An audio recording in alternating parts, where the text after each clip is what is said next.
सूरज ढलने के बाद देवपुर जमीन पर नहीं, यादों में जीता है। शहर के शोर शराबे से बहुत दूर, ऊंचे ऊंचे पहाड़ों के बीच छुपा हुआ था एक छोटा सा गांव। नाम था देवपुर। दिन के उजाले में देवपुर बिल्कुल आम गांव जैसा ही लगता था। हंसते खेलते लोग, धुएं उठाते चूल्हे और मंदिर की घंटियों की आवाज। लेकिन जैसे ही सूरज धीरे धीरे पहाड़ों के पीछे डूब जाता, वैसे ही देवपुर की हवा कुछ अनकही कहानियां फुसफुसाने लगती। शाम ढलते ही गलियां सूनी हो जातीं, दरवाजे खुद ब खुद बंद होने लगते और मुस्कुराते चेहरे अचानक सहमे हुए नजर आते।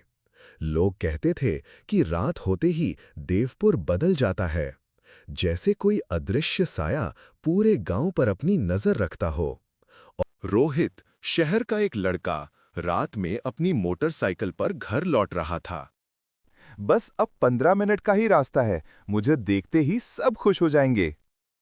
पर जैसे ही रोहित ने देवपुर की सीमा पार की, सड़क अचानक पूरी तरह खामोश हो गई। ना कोई वाहन, ना कोई आवाज, सिर्फ हवा जो कानों में कुछ कहना चाहती थी। अरे यार, अभी ही बंद होना था क्या? मुझे ये बाइक लेकर आना ही नहीं चाहिए था। मेरी धन्नो ही अच्छी है। बस चल, मजाक कर रहा हूँ। अब चालू भी हो जा मेरी माँ। उसने मोटरसाइकिल चालू करने की कोशिश की, पर इंजन जैसे सांस लेना भूल गया हो। रोहित ने आसपास देखा। घर थे, पर सभी के दरवाजे बंद, खिड़कियां ऐसी मानो अंधेरा उनके भीतर से बाहर झांक रहा हो। रोहित ने हिम्मत जुटाकर एक घर का दरवाजा खटखटाया। बेटा, तुम कौन हो और इतनी रात को यहाँ क्या कर रहे हो? माँ जी, मेरा नाम रोहित है। मैं पास ही में यहीं आया था। मेरी मोटरसाइकिल बंद हो गई है। थोड़ी मदद मिल जाती तो। बूढ़ी औरत ने रोहित को ध्यान से देखा, मानो उसका चेहरा नहीं, उसकी किस्मत पढ़ रही हो।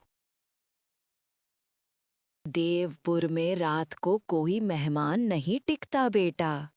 और याद रखना, जब मंदिर की घंटी बजे तो पीछे मुड़कर मत देखना। मंदिर की घंटी रात को? शायद हवा से बजने की बात कर रही होंगी। पर क्यों माँ जी? बूढ़ी औरत ने कोई जवाब नहीं दिया, बस धीरे से दरवाजा बंद कर लिया। ये जगह इतनी खामोश क्यों है? ना किसी घर से दिया जला दिखता है, ना कुत्तों के भौंकने की आवाज। हवा भी अजीब तरह से थमी हुई है, जैसे उसे भी आगे बढ़ने की इजाजत नहीं। मोबाइल बेकार पड़ा है हाथ में, और ये सड़क, ये रास्ता जिसे मैंने पहले कभी देखा ही नहीं। दिल जोर जोर से धड़क रहा है। हर धड़कन कह रही है, यहां रुकना ठीक नहीं रोहित, लेकिन जाने का रास्ता भी कहीं नजर नहीं आ रहा। रोहित धीरे से। बस सुबह हो जाए, बस सुबह। मुझे यहाँ कुछ अजीब लग रहा है। पहले तो ऐसा नहीं था। सब मस्त चौराहे पर बैठकर बातें करते थे। दिल जोर जोर से धड़क रहा है। जैसे ही घड़ी ने 12 बजाए, घंटी की आवाज ने रूह कंपा दी। और फिर रात के बिल्कुल 12 बजे मंदिर की घंटी बजी और सन्नाटे में एक दरार पड़ गई। रोहित का शरीर जड़ हो गया। उसके पैरों के नीचे जमीन ठंडी पड़ती चली गई। दूसरी घंटी बजी और रोहित को लगा जैसे किसी ने उसका नाम लिया हो, बिना बोले। हवा अचानक जमने लगी, मानो किसी ने पूरे गांव पर बहुत धीमी बर्फीली सांस छोड़ दी हो। तीसरी घंटी बजी और उसी पल किसी ने उसके कान के पास सांस ली। रोहित के कान के बिल्कुल पास एक आवाज आई, बहुत धीमी, पर इतनी करीब कि उसकी सांस रुक गई। आवाज, रोहित, रोहित। कौन है वहां? रोहित ने हिम्मत करके पीछे मुड़कर देखा।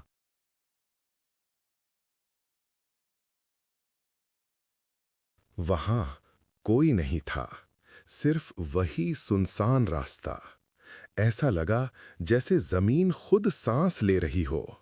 मिट्टी से एक अजीब सी नमी उठी, गरम और भारी। तभी तभी दूर से कांपती हुई आवाज।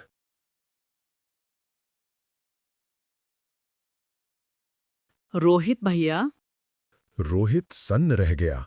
ये आवाज डरावनी नहीं थी, ये तो जानी पहचानी थी। रोहित बिना सोचे उस दिशा में दौड़ पड़ा। बच्चा रोते हुए बोला। भैया, मुझे यहाँ से ले चलो। उसकी उंगलियां कांप रही थीं। एक औरत है, एक औरत। रोहित घबराते हुए बोला। कौन औरत? और तुम यहाँ कैसे आए? मम्मी पापा कहाँ हैं? तुम अकेले क्यों हो? बच्चे ने जवाब नहीं दिया, वो बस पीछे देखने लगा। तभी वापस उसके कान के बिल्कुल पास बहुत धीमी साफ आवाज, रोहित। वो आवाज हवा में नहीं थी, वो उसके अंदर से आई थी। रोहित की आंखें फैल गईं। उसने मुड़ना चाहा, लेकिन उसके पैर जमीन से चिपक गए। तभी वो बच्चा हवा की धुंध में धीरे धीरे कहीं गायब हो गया। रोहित सिहर उठा। क्या हो रहा है मेरे साथ? मैं क्यों आया यहाँ? सीधा अपनी बाइक की तरफ भागा, लेकिन तभी उसकी नजर एक कुत्ते पर पड़ी, जो सड़क के बीच खड़ा उसे बिना पलक झपकाए घूर रहा था। अचानक आसपास के घरों के दरवाजे खुलने लगे। धीरे धीरे लोग बाहर आने लगे, मानो रात पल भर में दिन बन गई हो। रोहित को उम्मीद जगी। वो एक आदमी के पास गया। अंकल, मेरी बाइक खराब हो गई है, मुझे मदद चाहिए। उस आदमी ने रोहित को देखा ही नहीं, मानो वो वहां मौजूद ही ना हो। घबराकर रोहित दूसरे आदमी के पास गया, लेकिन उसने भी रोहित की तरफ ध्यान नहीं दिया। रोहित हेल्प! हेल्प! कोई नहीं पलटा। ऐसा लग रहा था जैसे रोहित अब किसी को दिखाई और सुनाई ही नहीं दे रहा था। तभी पीछे से एक औरत की आवाज आई। जी, आपको क्या चाहिए? रोहित की आंखों में चमक आ गई। उसने तुरंत सारी बात बता दी। रोहित कांपती आवाज में बोला। वो सब मुझे क्यों नहीं सुन रहे थे? औरत ने कोई जवाब नहीं दिया, बस उसकी आंखों में अजीब सी चमक थी। कुछ दूर आगे जाने के बाद अचानक औरत बोली। वो सब मरे हुए हैं। रोहित चौंक गया। उसके हाथ कांपने लगे। क्या? कैसे? औरत ने बिना उसकी तरफ देखे कहा। मैंने ही सबको मारा है। उसकी आवाज में कोई पछतावा नहीं था, सिर्फ ठंडापन। रोहित कुछ समझ पाता उससे पहले। देवपुर की वही सुनसान सड़क। एक गांव वाला वहां से गुजरता है। उसकी नजर सड़क किनारे खड़ी बाइक पर पड़ती है। वो रुकता है, चारों तरफ देखता है और धीरे से बुदबुदाता है। जो भी मंदिर की घंटी बजने पर पीछे देखता है, वो देवपुर का हिस्सा बन जाता है।